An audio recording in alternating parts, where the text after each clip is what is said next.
অসম্ভব, আমি বিয়ে করব না। অপুর কথা শুনে অপুর মা কাঁদো কাঁদো গলায় বলল, এবার শেষ, আর তোকে কখনো অনুনয় বিনয় করব না। আমার শেষ শেষ বলতে বলতে 7বার মেয়ে দেখিয়েছো, প্রতিটি মেয়ে আমাকে রিজেক্ট করেছে। আমি তো একটা মানুষ, আমার কি প্রেস্টিজ বলতে কিছু নেই? আমি আর অপমানিত হতে পারবো না। তুই কি তোর মায়ের কষ্টটা বুঝবি না? তোর মাকে এই বুড়ো বয়সে একটু শান্তি দিবি না? মা, তোমার জন্য কাজের মেয়ে রেখেছি, তোমার সংসারে কোনো কাজ করতে হয় না, তাহলে অশান্তি কোথায়? আমি নাতি নাতনির মুখ দেখতে চাই। মা, আমি আর অপমানিত হতে পারবো না, দয়া কর, এই বৃদ্ধ মাটাকে দয়া কর, এবারের মতো প্লিজ। মায়ের এমন আকুতি মিনতি দেখে শেষ পর্যন্ত অপু মেয়ে দেখতে যেতে রাজি হলো। কোহিনুর বেগমের মুখে হাসি ফুটলো। পরদিন রেস্টুরেন্টে পাশাপাশি বসে আছে মা ছেলে। পাত্রে ইভা বাঁকা চোখে অপুর পা থেকে মাথা পর্যন্ত বারবার ঘুরিয়ে ঘুরিয়ে দেখছে। অপু কিছুটা বিব্রত বোধ করলো। তার মায়ের কানের কাছে মুখ নিয়ে বলল, মা, ও একা এসেছে কেন?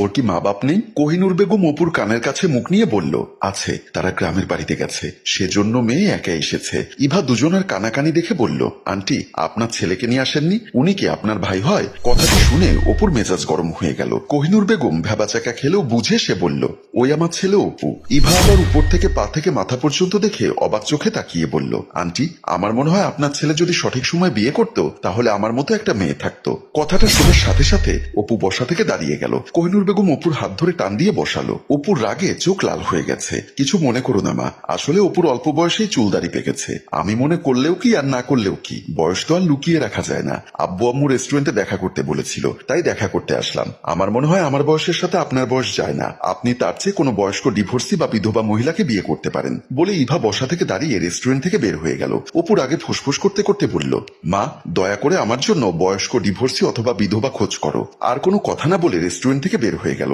কোহিনুর ভীষণ লজ্জা পেল। পরদিন অপু অফিসে কাজ করছিল। এমন সময় একজন ভদ্রলোক তার অফিস কক্ষে প্রবেশ করলো। অপু লোকটির দিকে তাকিয়ে জানতে চাইল, আপনি কে? লোকটি অবাক হয়ে অপুর দিকে চেয়ে আছে। অপু একটু অবাক হয়ে বলল, কি ব্যাপার, আপনি কথার উত্তর দিচ্ছেন না কেন? লোকটি অপুর পাশের চেয়ারে বসলো। ফ্যাল করে তাকিয়ে থেকে বলল, আপনি কি অপু? হ্যাঁ, আমি অপু, কিন্তু আমার তো হিসাব মিলছে না। মানে, আপনার কিসের হিসাব?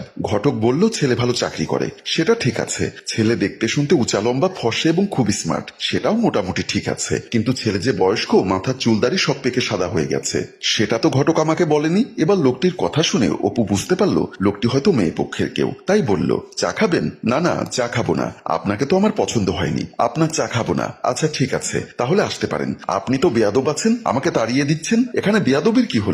আমার মতো বুড়ো ছেলেকে আপনার পছন্দ হয়নি, তাহলে আপনি এখানে বসে থেকে আমার সময় নষ্ট কেন করবেন? আমাকে আপনি কনভিন্স করার চেষ্টা করুন। যে ব্যক্তি আমার মাথার পাকা চুল দেখে আমাকে মূল্যায়ন করে, তার সাথে বাড়তি কথা বলা আমি অপ্রয়োজনীয় মনে করি। আপনি এবার আসতে পারেন। বলে লোকটিকে এক প্রকার অপমান করেই অফিস কক্ষ থেকে বের করে দিল। অপুর মনটা খারাপ হয়ে গেল। একটা সিগারেটে টান দেওয়ার জন্য বারান্দার দিকে